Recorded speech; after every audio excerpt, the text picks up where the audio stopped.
Our class is related to your new subject, teaching practice.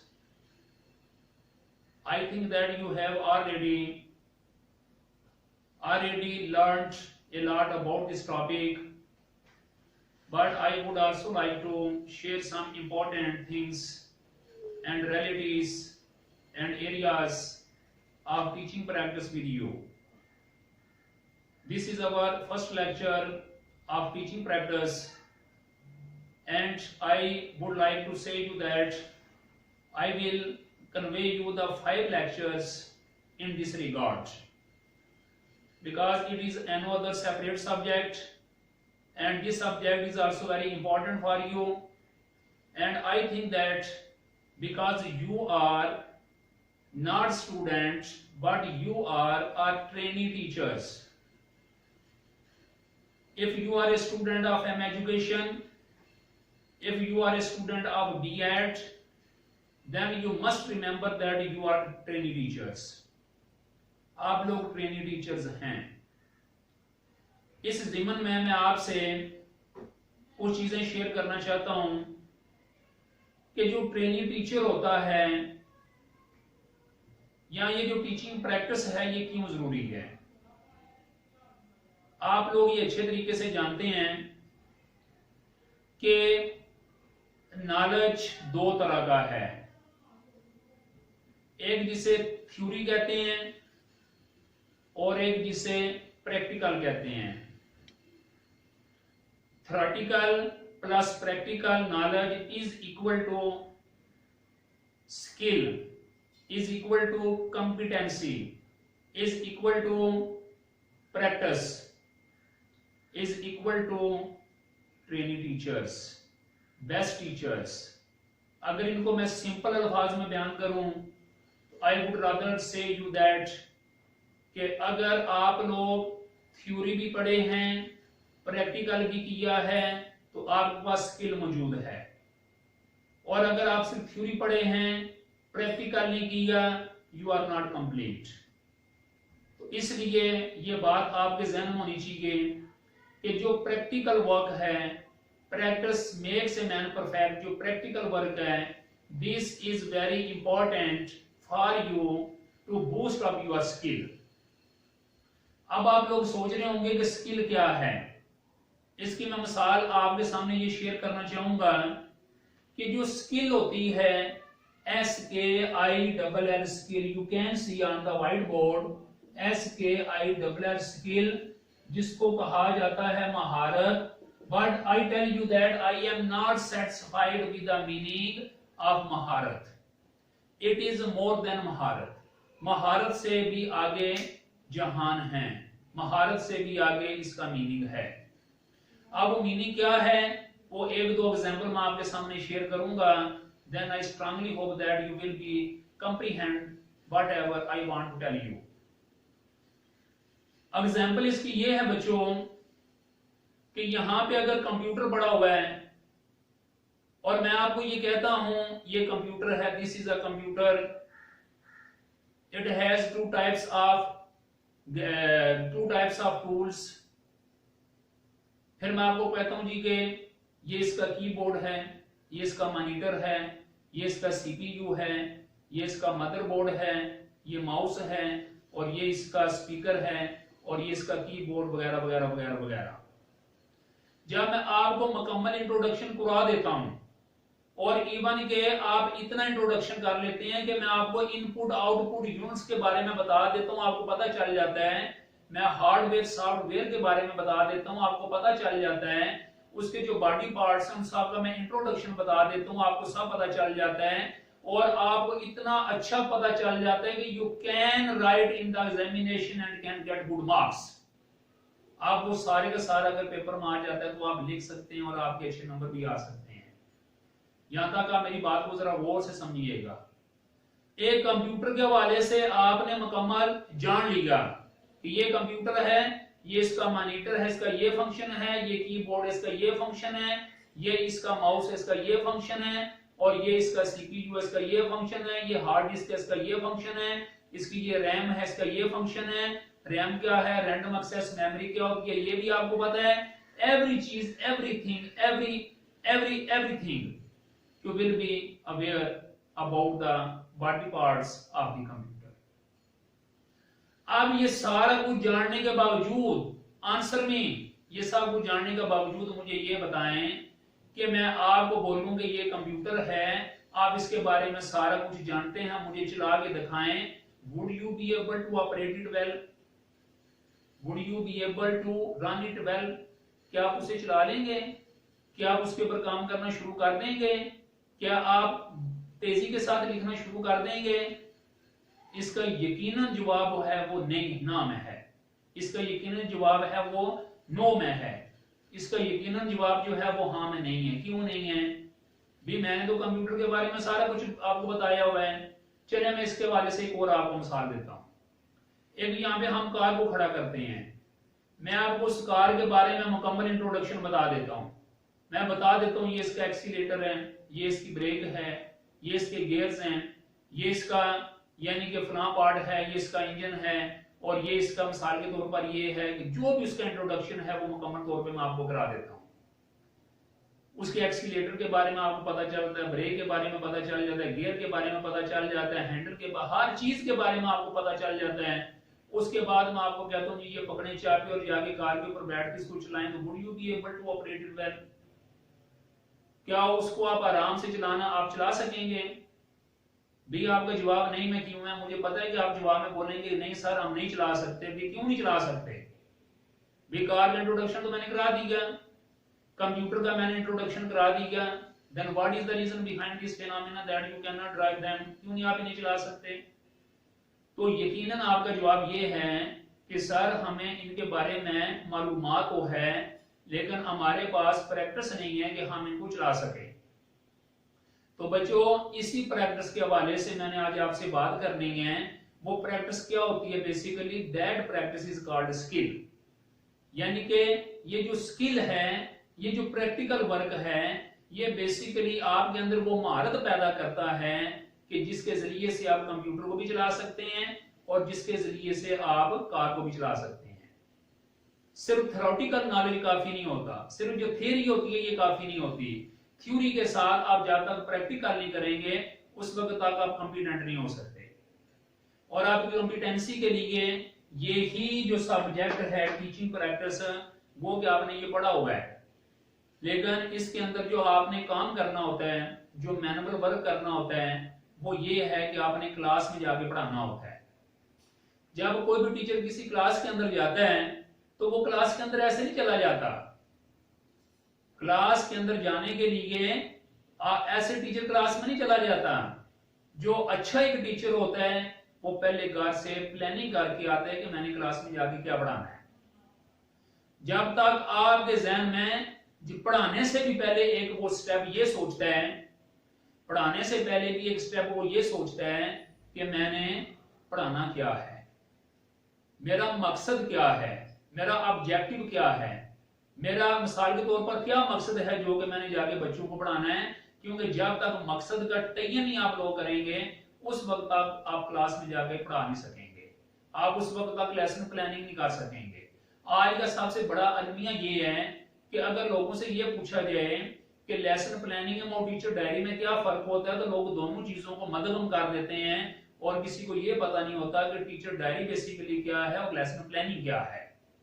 आज पूरी दुनिया के अंदर यहाँ भी एजुकेशनल इंस्टीट्यूशंस मौजूद हैं, वहां पे जो टीचर हैं उनके लिए जो सबसे मुश्किल काम होता है, उन टीचर्स के लिए जो सबसे ज्यादा हार्ड वर्किंग का काम होता है, that is called lesson planning होती है। आज दुनिया तरक्की करके कहां की कहां पहुंच चुकी है, हम लोग तो बहुत पीछे हैं ना। यानी कि एजुकेशन देखें दुनिया में नंबर 1 इस वक्त तो फिनलैंड जा रहा है।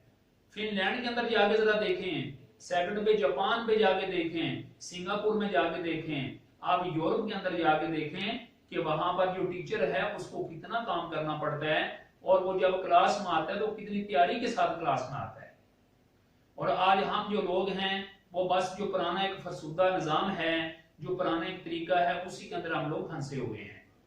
तो मैं आपसे ये बात शेयर करना चाह रहा था कि बेसिकली जो टीचिंग प्रैक्टिस है ये हमें इस चीज के काबिल बनाती है कि हम क्लास के अंदर जाके बच्चों को ऐसे अंदाज में पढ़ा सकें, हम क्लास में जाके जो ऑब्जेक्टिव हैं उनको मुकम्मल तौर पर ऑब्जेक्टिव को गेन कर सकें।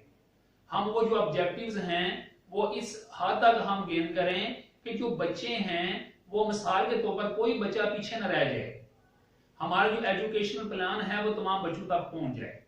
ये है टीचिंग प्रैक्टिस। और अगर हम टीचिंग प्रैक्टिस के बगैर ही क्लास में चले जाएंगे तो फिर ये वो टीचर होगा जो अपने तौर पे टीचर है लेकिन सही मानों में वो टीचर नहीं होगा।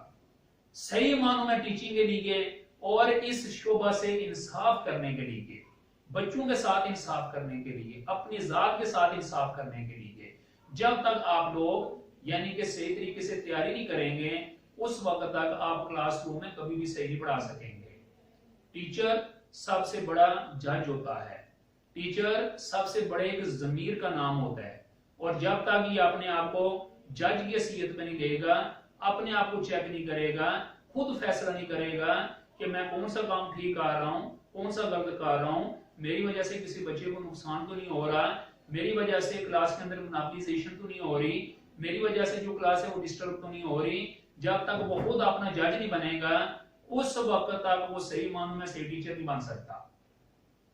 ये जो आपका सब्जेक्ट है में एजुकेशन के अंदर, ये बेसिकली टीचिंग प्रैक्टिस ये आपको इस काबिल करता है कि आप लोगों ने जो कुछ एम एजुकेशन में सीखा है, बेशुमार सब्जेक्ट पढ़े हैं, नफ्सियात आपने पढ़ी है, निसाब साजी आपने पढ़ी है, फाउंडेशन ऑफ एजुकेशन आपने पढ़ा, एजुकेशन पाकिस्तान आपने पढ़ा, करिकुलर डेवलपमेंट आपने पढ़ी है, हर चीज फलसफा एवरी एंड ईच एवरीथिंग आपने पढ़ी है।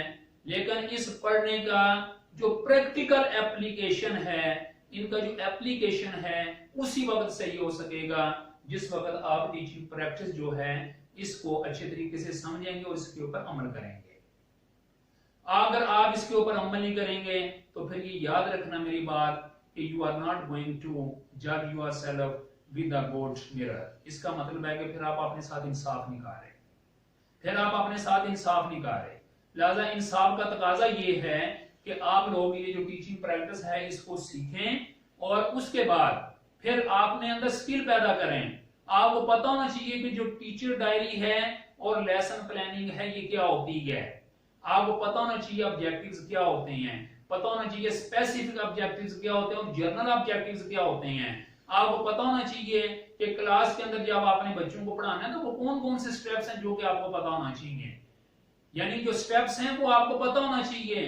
क्लास में आपने मल्टीपल टास्क करने होते हैं, मल्टीपल जो टास्क्स हैं उनको गेन करने के लिए जब तक आपका ये एरिया टीचिंग प्रैक्टिस ये दुरुस्त नहीं होगा उस वक्त तक आपका जो 30-40 मिनट का जो पीरियड है उसमें आप सही तरीके से टाइम मैनेजमेंट नहीं कर पाएंगे। तो आप क्लास में जो कुछ पढ़ाना चाहते हैं उसकी टाइम मैनेजमेंट के लिए भी ये जो टीचिंग प्रैक्टिस है ये आपके लिए बहुत जरूरी है। तो मिसाल के तौर पर इसके कुछ पॉइंट्स हैं वो मैं इंशाल्लाह आपके साथ दूसरे लेक्चर में शेयर करूंगा, और फिर इस तरह जब 5 लेक्चर पूरे हो जाएंगे तो इंशाल्लाह ये जो टीचिंग प्रैक्टिस का आपका ये जो टारगेट ये जो पीरियड है इसमें आपको बताऊंगा कि आपने सबकी इशारे भी बनाने हैं, आपने चार्ट्स भी बनाने हैं, आपने रजिस्टर भी बनाना है। तो इंशाल्लाह फिर रजिस्टर भी आपके बनवाएंगे, सारे काम साथ होके करेंगे। लेकिन अभी मैं सिर्फ 2 चीजें आज आपको बता देता हूं पहले लेक्चर में, फिर उसके बाद बाकी जो काम है वो चलता रहेगा। Number 1, what is lesson planning. What is lesson planning. Lesson planning क्या होती है? लेसन प्लानिंग बच्चों ये है कि आपने जो कुछ क्लास के अंदर पढ़ाना जाके उसकी घर से पहले से ही प्लानिंग कर ली जाए। आपने क्लास में जो कुछ पढ़ाना है वो घर से पहले से आप सीख के जाएं, नई चीजें आएंगी उनको आपने सीखना है। मिसाल के तौर पर आप एक टॉपिक पढ़ा रहे हैं, उस टॉपिक के अंदर उस किताब के अंदर एक ऐसा लफ्ज आ जाता है जो आपने से पहले नहीं पढ़ा हुआ, और अगर आप घर से पढ़ के नहीं जाएंगे क्लास में अगर वो लफ्ज आ गया तो फिर तो ज़रा बच्चों की इंसल्ट से बचने के लिए आप उन्हें गलत मत बता देंगे और ये इल्मी खयानत हो जाएगी, बदअंती हो जाएगी। लिहाजा उस यानी कि उस शेम सिचुएशन से बचने के लिए ये जो लेसन प्लानिंग है ये बहुत जरूरी है। तो आपने सबसे पहले घर में लेसन प्लानिंग यानी कि मैं आप बताना चाह रहा हूं कि लेसन प्लानिंग ये है कि आपने स्कूल जाके बच्चों को पढ़ाना क्या है, कितनी देर में पढ़ाना है, क्या आपको चार्ट्स की जरूरत है, क्या आपको मॉडल बनाने की जरूरत है, कि आपको किसी और चीज की जरूरत है जो कि आप बच्चों के सामने जाके बेहतरीन तौर पे इंटरप्रेट कर सकें, वहां पे जाके बयान कर सकें, वहां पे जाके बच्चों से शेयर कर सकें। और यानी कि ये इसका तल्लक लेसन प्लानिंग का तल्लक कल से है, इट रिलेट्स टू फ्यूचर, कल से है इसका तल्लक जो है। कल क्लास में जाके क्या पढ़ाना अभी आप सोच रहे हैं, नए लफ्ज आ रहे हैं, आप रिसर्च कर रहे हैं, नेट पे सर्च कर रहे हैं, बुक्स के अंदर सर्च कर रहे हैं, साइड से आगे पीछे से किसी टीचर से पूछ रहे हैं, ताकि आप बच्चों को जाके बेहतरीन किस्म का बच्चों को जो मटेरियल है वो आप बच्चों तक पहुंचा सकें, उन्हें दे सकें। तो this is called lesson planning. Class में जाने से पहले ही सोचना और जो सब्जेक्ट आप पढ़ाते हैं उनकी घर से तैयारी करके जाना, this is called lesson planning. और जिसके ऊपर लेसन प्लानिंग किया जाता है दैट इज कॉल्ड प्लानर। अब दूसरे नंबर पे जो चीज आती है कि टीचर डायरी क्या होती है। तो ये बच्चों आपको पता होना चाहिए, जो टीचर डायरी है जिसको आमतौर पे लोग समझते हैं कि क्लास में जाने से पहले लिखी जाती है, ये बात नहीं है। टीचर डायरी क्लास में पढ़ाने के बाद आगे लिखी जाती है। टीचर डायरी का जो तल्लक है वो आपकी जो परफॉर्मेंस है उसका जायजा लेने के लिए होती है। जो टीचर डायरी है ये आपने जिस वक्त क्लास में पढ़ा दिया बच्चों को, आगे आपने अपना एनालिसिस करना है।